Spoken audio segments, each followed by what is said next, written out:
एक गांव में एक सुखी परिवार रहता था। उस परिवार में 3 भाई और एक बहन थी।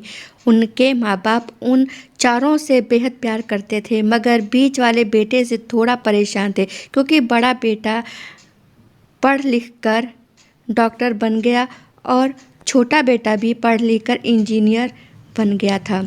मगर उनका बीच वाला बेटा बिल्कुल गँवार और आवारा ही बनकर रह गया।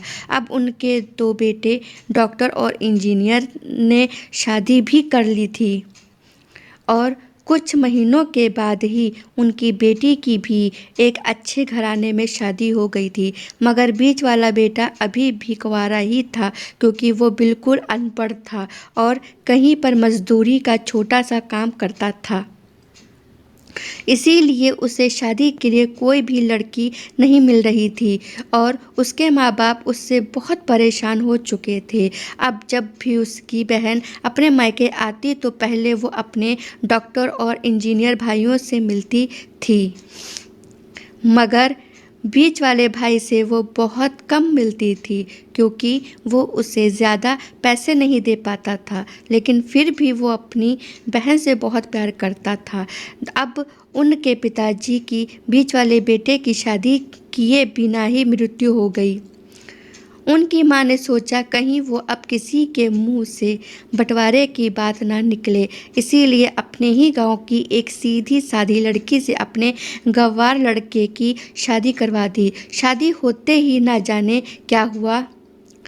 अब उसका अनपढ़ बेटा पूरा मन लगाकर काम करने लगा और पहले से कहीं ज़्यादा मेहनत भी करने लगा। अब तो उसे कोई भी दोस्त बुलाने आता तो वो उससे यही कहता था कि अब भाई, पहले तो मैं जैसे तैसे अकेला कमा कर खा लेता था, मगर अब मेरी शादी हो गई तो मुझे अपनी पत्नी के लिए भी काम करना पड़ता है और कल को आने वाले बच्चों के लिए भी तो कुछ जोड़ना ही पड़ेगा।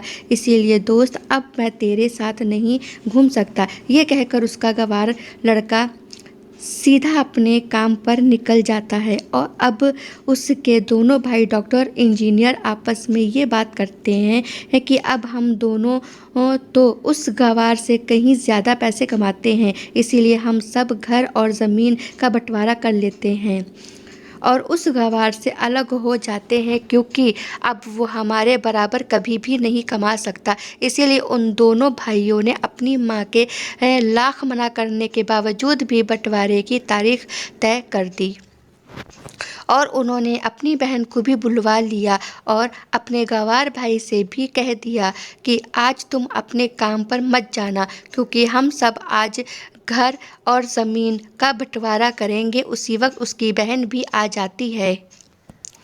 तभी उसका गंवार भाई कहता है कि तुम लोग बंटवारा कर लो, मुझे जो भी देना हो दे देना, मैं शाम को आकर अंगूठा लगा दूंगा। तभी उसकी बहन कहती है, अरे बेवकूफ़, तू तो अनपढ़ ही रहेगा, ज़मीन का हिस्सा तो आमने सामने बैठकर ही होता है। तभी उसके दोनों भाई भी बीच वाले गंवार भाई को उल्टा सीधा कहते हैं। तब उसकी माँ भी उसे कहती है कि बेटा, आज तू काम पर मत जा, बंटवारा तेरे सामने ही होगा तो ही अच्छा है। उसी वक्त वकील भी आ जाता है। तभी वकील कहता है कि आपका सारा हिस्सा मिलाकर 10 बीघा ज़मीन है और आपका घर है। तब ये बताओ कि किसको कितना हिस्सा देना है, मैं उसी हिसाब से बंटवारे के कागजात बनवा दूंगा।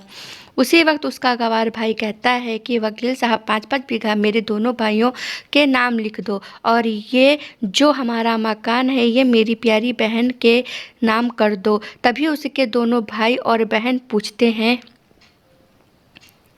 कि और तो हिस्से में क्या लेगा। तभी उसका गंवार भाई कहता है कि मेरे हिस्से में मेरी माँ है ना। और तभी वो अपनी पत्नी की तरफ मुस्कुराते हुए कहता है कि क्यों मेरी प्यारी पत्नी, क्या मैंने गलत कहा क्या। उस गवार की पत्नी अपनी सास से लिपट कर कहती है कि माँ से बड़ी वसीयत क्या होगी मेरे लिए।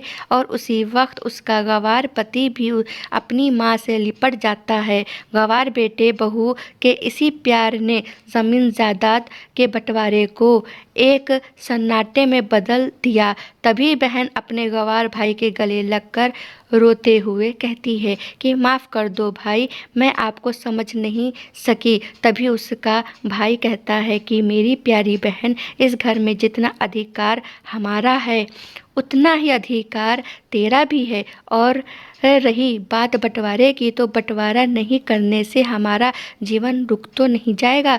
क्यों करते हैं हम बंटवारा? क्या हम एक साथ मिलकर नहीं रह सकते जैसे हम बचपन में मिलकर रहते थे?